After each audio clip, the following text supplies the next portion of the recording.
We present Lucille Ball in My Favorite Husband, based on the delightful stories of Isabel Scott Rorick's gay, sophisticated Mr. and Mrs. Cougat, starring Miss Ball with Richard Denning.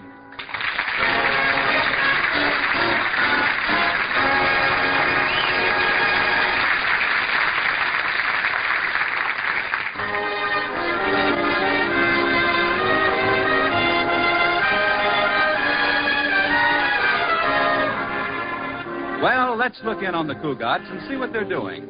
It's morning, and George Cougat is seated alone at the breakfast table. Liz is helping Katie, the maid, in the kitchen by fixing the toast. Liz, is the toast ready yet? Oh, just a minute, dear. Now it's ready. Liz, what was that noise I heard? Nothing. Oh, how do you want it scraped, dear? Light, medium, or charcoal broiled? Oh, it doesn't matter. Well, if you hadn't heard me, you'd never know the difference. Here you are. Liz, you scraped it too hard. It's back to bread again. Well, I can't help it. It's a toaster's fault. If you'd fix half the things around here. Now, wait a minute. I did fix the toaster. I tightened the spring yesterday so the toast would pop up better. Oh, you did that. Well, you made the spring too tight. And you better apologize to Katie. What for? She fell into the sink running back to catch a high fly. Yes. And if it ever learns to throw a curve, we're really in trouble. Well, it's a perfectly good toaster. I'll try to fix it. You'll try to fix it, yeah. Well, what do? Buy a new one? Either that or get Katie a fielder's mitt. Oh, George, let's not fight so early in the morning. Yeah. All right. We'll wait a while. You're so cute. Give me a kiss. Somehow I feel this is going to end up in a new toaster. Don't be silly. Your morning kisses are like coffee to me. That's how I wake up. Liz, I have a confession to make. What? My caffeine's been removed. Oh, silly. Come here.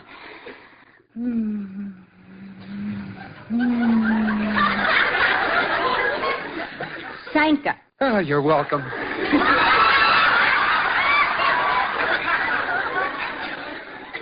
You know, George, the way we kiss, I don't need a new toaster. You don't?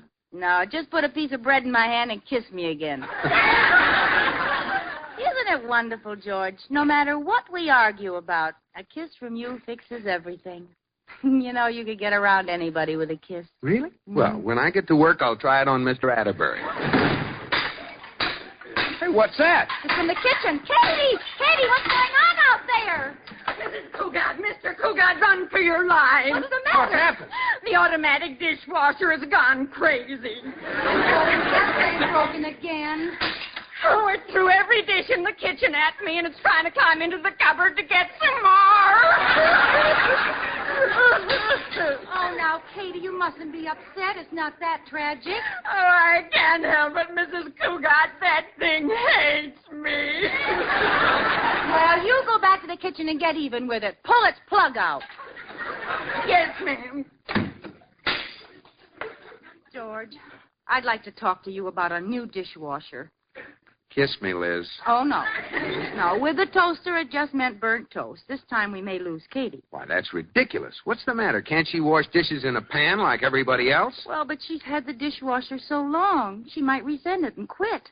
And you know we can't find anyone nearly as wonderful as she is. Well, what are women coming to that they have to be pampered with electrical gadgets? Oh, we're not pampered. Well, the wives of our ancestors didn't have dishwashers. Pioneer women didn't have a lot of electrical appliances to do their housework. Of course they didn't. And where are those women today? Dead. Well, I'm not buying Katie a new dishwasher. And you can tell her so.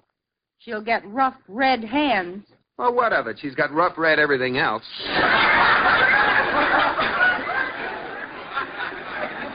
Well, I'll tell you the truth, George. I wasn't thinking Katie. I was thinking of someone else. Uh-huh. Well, come clean. Whom were you thinking of? Oh, you're so grammatical. Well, I can't help it. That's correct. Whom were you thinking of? Hume. Me? I mean me? What are you talking about?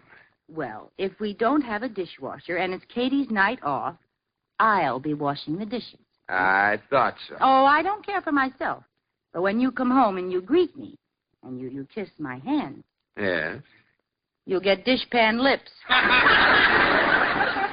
Liz, you're breaking my little heart. But I'm not buying Katie a new dishwasher, and you can tell her so. She's liable to get mad. So? You tell her, George. No, Liz, you tell her. What's the matter? Are you afraid? Me? Afraid? Oh, that makes me laugh. Well, when you stop laughing, you tell her. Well, Liz, it's just that I don't want you to be a slave in your own house. You have to be the boss around here. Let her know who gives the orders. Do you understand? Yes, you're afraid of her. No, she means nothing to me. I just want you to learn a lesson. All right, I'll tell her. I'm not afraid. I'll get her in here, and I'll say to her, Katie? Did someone call me?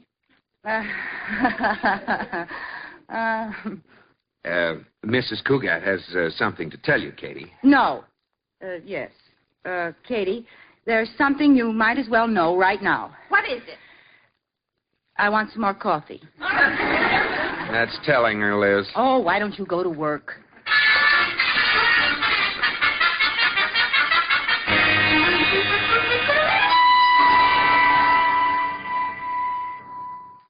Katie, could I talk to you a minute, please? Just a second, Mrs. Cougat, till I get through washing these dishes by hand. Oh, don't worry, Katie. I'll get a dishwasher somehow. I asked Corey Cartwright to come over. Well, what for? I didn't think he knew about anything except women. He doesn't, but he has a lot of friends in radio, and I thought maybe if he could get me on a giveaway program, I might win a dishwasher. Do you think you could win? Oh, listen, I've heard some of those shows won by morons, and I'm as smart as they are any day. Wait a minute, that doesn't sound right. That must be Corey. I'll get it. Oh, he's in a hurry. Quick, close the door. What's the matter? Women, I can't get rid of them. Crowds of them chase me down the street. Oh, well, it must be tough to be so irresistible. Hey, what's this dragging along in back of you? Oh, that's nothing. Let me see. Why, Corey Cartwright, a bottle of taboo on a string. Well, it's a game I play. It's like fishing, only for women. Oh, you ought to be ashamed of yourself. Say, what was on your pretty mind when you asked me to drop by, dear? Corey, are you still friends with that fellow who puts on radio shows? Well, sure. I've been on a lot of them lately. 2 more programs, and I'll have all my Christmas shopping done. Well, could you get me on one? Absolutely. What do you want to win? I've got a list of what they're giving away. Refrigerators, stoves, automobiles, diamond rings, wristwatches, and kitchen utensils. Yes, but I want... Garbage disposal units, Hoover vacuum cleaners, fur coats, house paint, pianos, radio phonographs, record albums. But you see, I'd like typewriters, to have... 6 office buildings, a parking lot in downtown Los Angeles, and Arrowhead Springs. Let me off at electric dishwashers, please. Oh, it's a cinch. There's a program that gives away a dishwasher each week. It's called His and Hers. Corey, you've got to get me on. Oh, there's nothing to it. Give me the phone there. Hello? That you, Smiley? This is Corey Cartwright. How are you old son of a gun? Yeah. Say, a couple of friends of mine would like to get on His and Hers. Couple? Yeah, that's right. He's a banker. Oh, good. The name is George Cougat. Hey, wait a minute. Oh, swell. Goodbye, Smiley. Oh, Corey, wait. Well, Liz, you're all set. Corey, does George have to go on the show, too? Sure. Husband and wife teams compete together. That's what makes it fun. Oh, I don't know how George is going to take this. He doesn't know about it? No. Oh, you'll die. That's what I'm afraid of. Well, listen, Liz, you're not on till next week. Now, have George listen to the show. It's on tonight. And see if you can talk him into it. Remember the name, His and Hers. All right. I'll keep his ears glued to the radio if I have to use Scotch tape.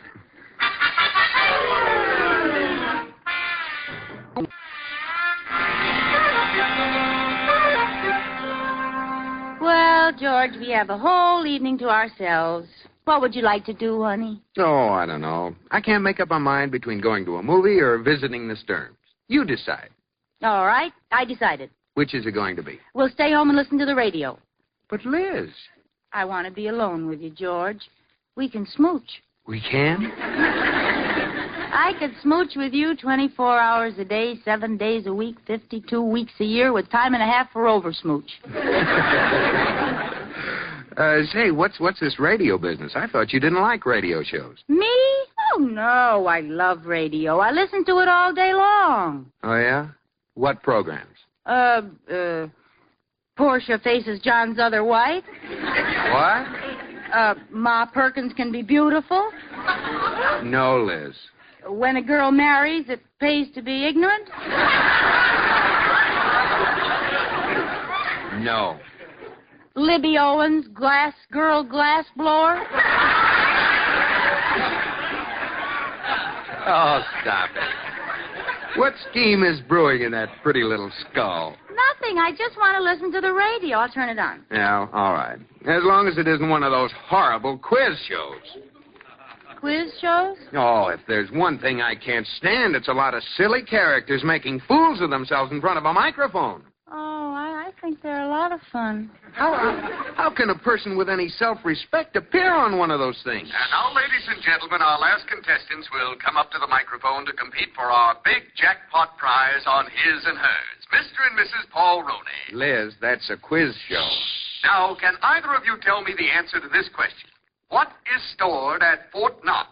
Oh, now that's an insult to his intelligence, and any fool knows what's stored at Fort Knox. Sure, gelatin.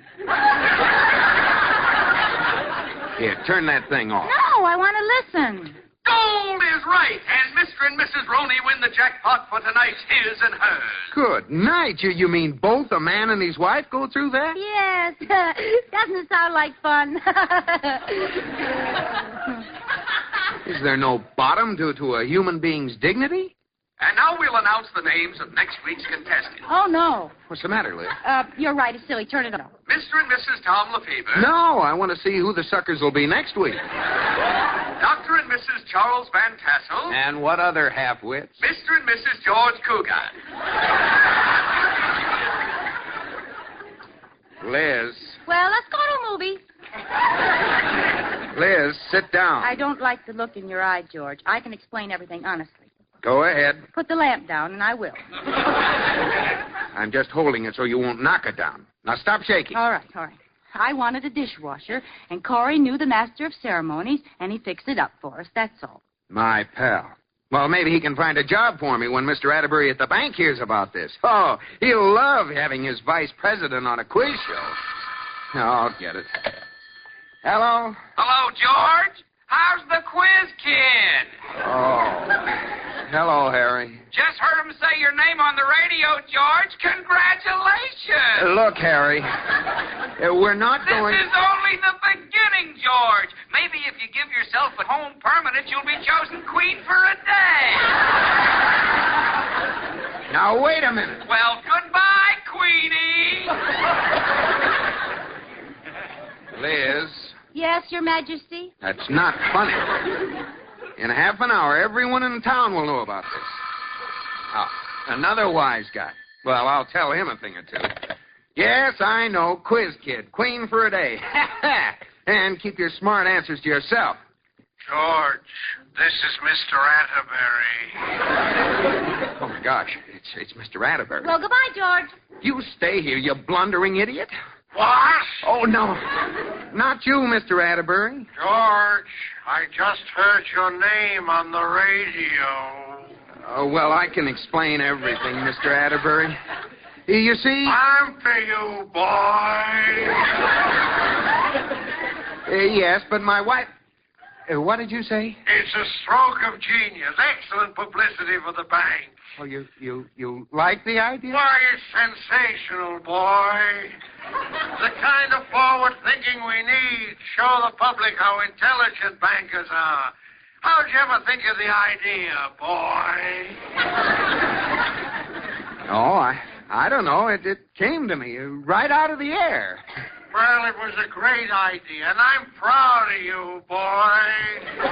Thanks. Talk to you at the bank tomorrow, boy. Yeah, well, goodbye, Mr. Atterbury. What'd he say, boy? Boy? Liz, he wants me to go on the show and prove how smart bankers are. I'm worried. Oh, don't worry, dear. I'll be right there with you. That's what I'm worried about. Oh.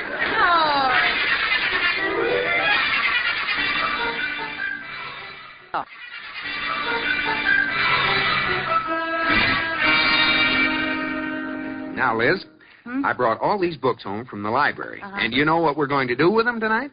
Press flowers? No. No, we're going to study for that quiz show. Mr. Atterbury got a block of seats, and everybody in the bank will be there. Oh, I've got a good idea, George. What? You answer all the questions. I'll just stand there. Yeah, don't be silly. If you don't open your mouth, what'll I tell them? That you're dumb? And if I do? Well, I see what you mean, but let's give it a try. Now here's some history questions. Here. What is the Monroe Doctrine? Monroe Doctrine? Yes, you know which Monroe it refers to, don't you? Oh, sure. Racing with the moon, high upon the midnight blue. Well, never mind. I'll answer the history questions. Now let's try some natural history.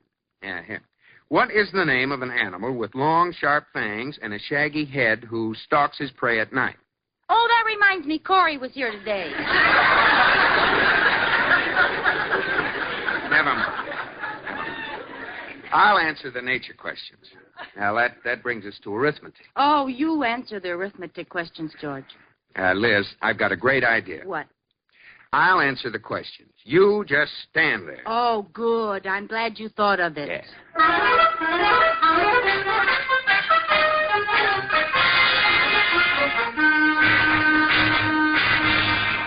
Hi, Liz, dear. Hello, Corey. Well, tonight's the big night, Yes, and Corey, I'm just frantic. I don't know why I ever got into this. I'll disgrace George for life. Oh.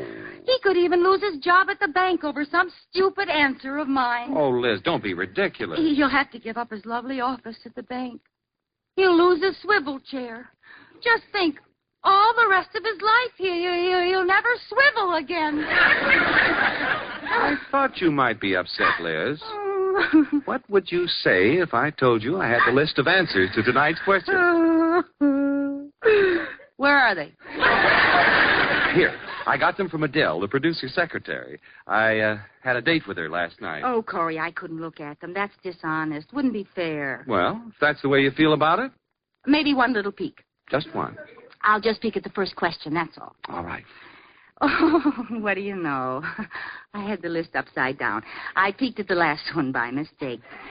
Now I guess I'll have to peek my way back up to the first one. There. Now, can you remember them? Sure. Al Jolson, the sap runs every 2 years, Life with Father, and to scrape the barnacles off her hull. That's right. I wonder what the questions are. That one about the sap running, that must be about trees, huh? What do you care as long as you have the answers? You're a cinch, Liz. Oh, this is just wonderful, Corey. George is going to be so proud of me.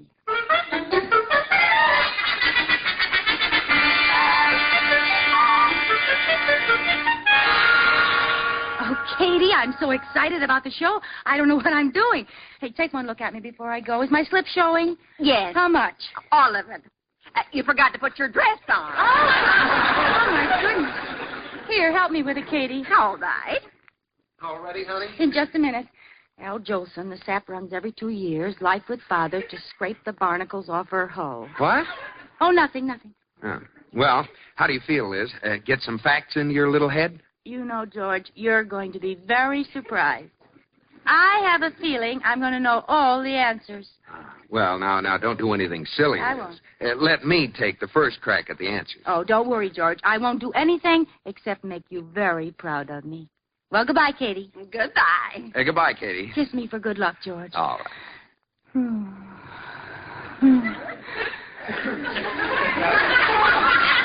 Well, I don't know about that show, His and Hers, but there's nothing wrong with yours and mine. Come on, crazy. Let's get this over with.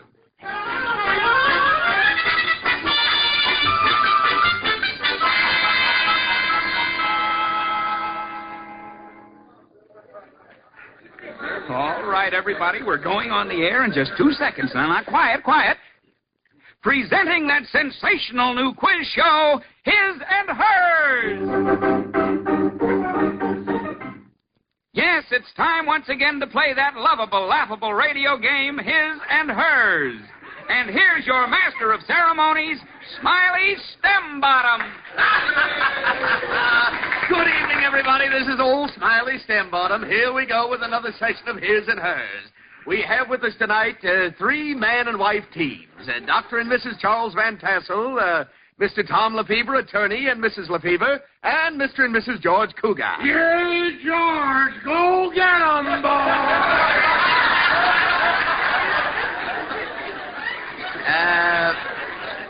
Apparently, Mr. Cougar has some friends in the audience. Now, while our contestants are waiting in a room off stage, I'd like to announce that because we have such an intelligent group, a doctor, a lawyer, and a banker, we have thrown out the easy questions we were going to use and have substituted harder ones. Now coming onto the stage are our first contestants. You must be Dr. Van Tassel. That's right, and this is my wife.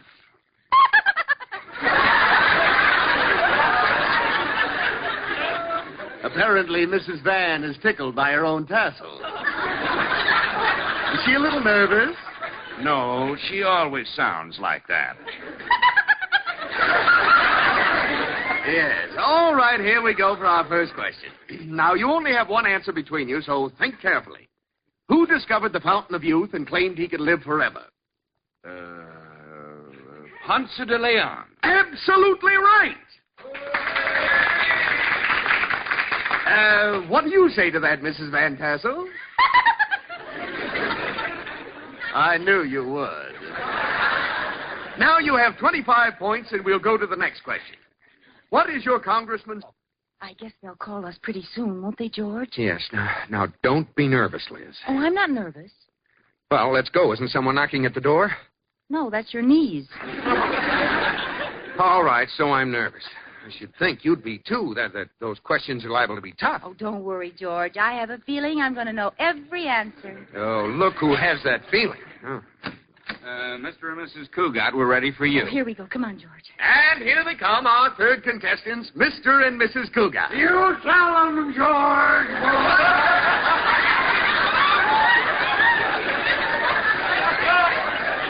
Hello, Mr. Atterbury. Hi, Corey. Liz, please. And now, right up here to the microphone. Are you all ready for these questions? They're pretty hard. Oh, I'll bet they're not so hard.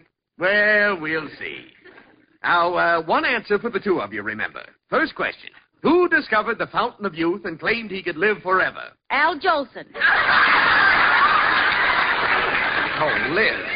I'm so sorry. That's wrong, Mrs. Cougar. It is? Yes, but let's go on to question number 2. Okay. Question number 2. This is political. What is your congressman's term of office? The sap runs every 2 years.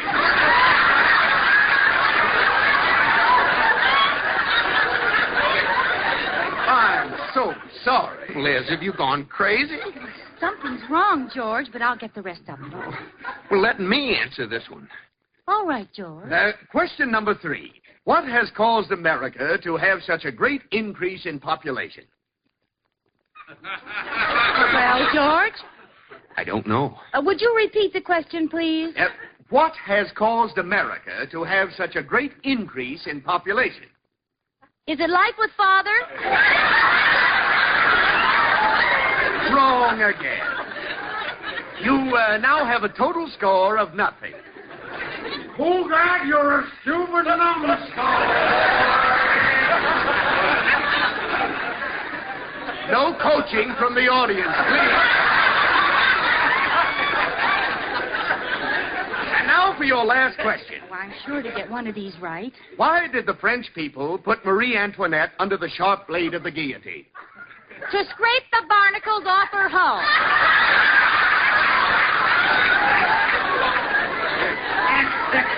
Mr. and Mrs. Cougar, you are the first husband and wife team ever to miss all 4 questions. Congratulations. Oh, thank you. Oh, Liz. And now all the contestants will stand by for our jackpot question.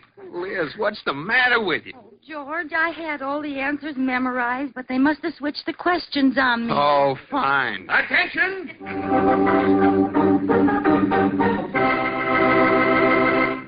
Before the jackpot question, here are the standings of our contestants. The Van Tassels have 75 points. The Lefevres have 50 points. And the Cougars have Now, since our jackpot question counts 100, whoever gets it right will win our giant prize, an electric dishwasher. We've still got a chance, George. Yeah. And tonight we're adding a special prize to go with the dishwasher. 300 dirty dishes. Now, here's the jackpot question. At the last session of the Big Four foreign ministers in Paris, when Russia and the United States were in disagreement, what did Andrei Vyshinsky say to Secretary of State Marshall? Oh, come, someone must know it. What did Andrei Vyshinsky say to Secretary of State Marshall? I give up, George. Let's go home. You're right! That is what Vyshinsky said to Marshall. I give up, George. Let's go home. And the Cougars win the electric dishwasher. And a girl lives. Well, how do you like that? I didn't even know I could speak Russian. Vyshinsky, you're wonderful. Come on, everybody. The borscht is on me.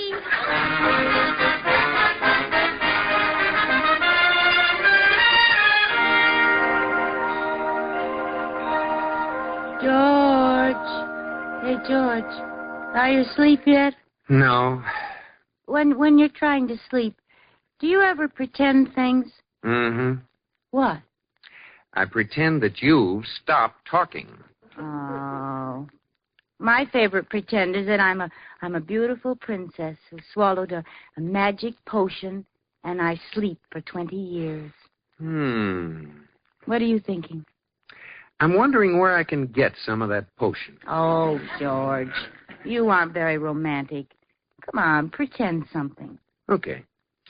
I pretend I'm all alone on a deserted island. Uh-huh. And I see coming toward me a girl with flowers in her hair. Oh? Now, what do you pretend? I pretend she's ugly. Good night, George.